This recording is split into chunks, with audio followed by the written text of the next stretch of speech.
Good morning once again, Matthew. Good morning, everybody.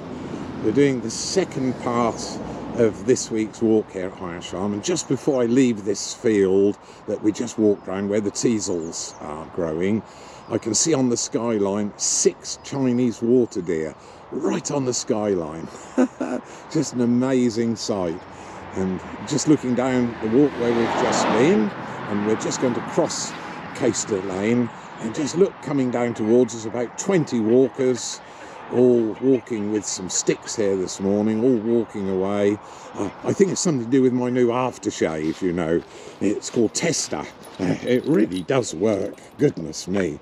And so we're just crossing one of the few bits of road, come on, right, on the farm to cross, and the rest of it is all on mown tracks. So I'll keep him on a nice tight lead. This is Caister Lane, Caister St Edmund. Car just going past. I'll keep him on a very short lead. And then we're nearly ready to cross the road to visit one of the pollen and nectar fields here at the farm. Here we are. Somebody grooming their horse and picking out the feet this morning. And here it is. Pollen and nectar fields at High Ash Farm. There we are, and there's a sign here explaining all about the field here on the right. It's got a really interesting and historic name. It's a little bit weird, really. It's called Brokenback, this field, and it just brings some thoughts in your head as to how it got that name.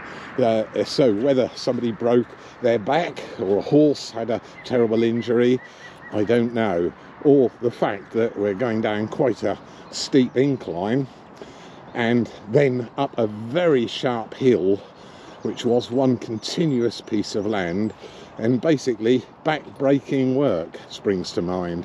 I think that's a more convenient name to remember. And then the field just beyond that is called the gun field that we're walking up towards.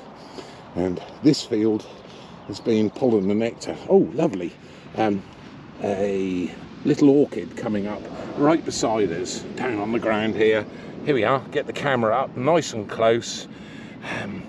Yep, it's one of the many orchid species here at the farm. I think there's about 6 or 7 species of orchid here, and they're doing really well. Again, like the teasels and the sainfoin and clover that grows in this field, is something to do with the high pH of the soil, and that really suits some of the orchid species.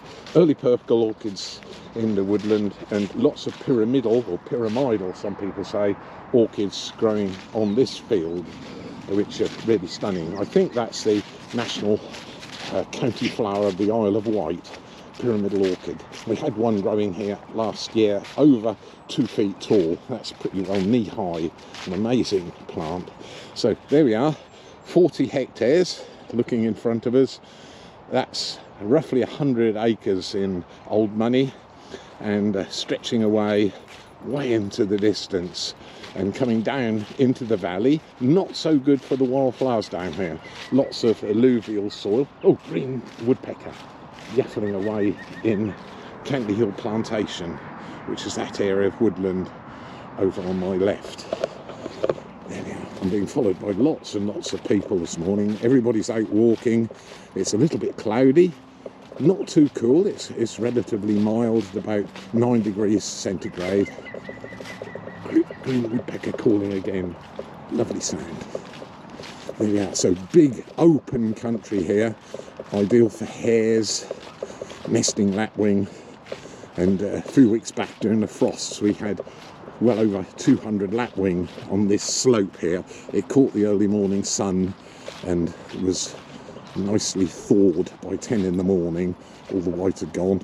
Here we are, one of those many signs that I've designed at High Ash Farm.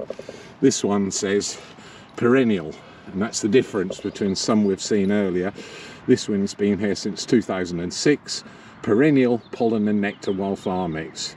This field has been sown with sainfoin, clover, black medic, oxeye daisy and other pollen and nectar plants to help endangered bees. So really, really rewarding. Lovely sign, nice big post, so when we do mow it, when it's finished flowering, there's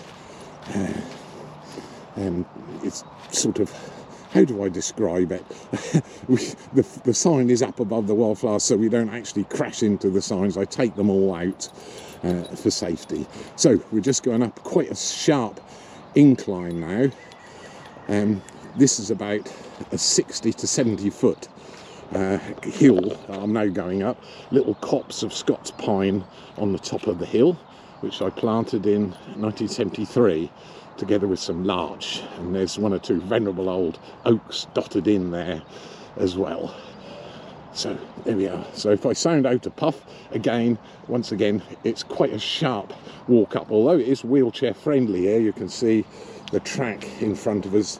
There's Rat. It's really close mown, and that's helped a lot by quite a population of rabbits. You can see the different soil types. There's clay on my right, and there underneath the Scots pine, the young Scots pine, lots of sand been dug out by rabbits, which love that type of soil to dig in to nice and easily. There, I'll just go quiet for a minute because we're going to get to the top of the hill, then hopefully we'll have a panoramic view of Norwich.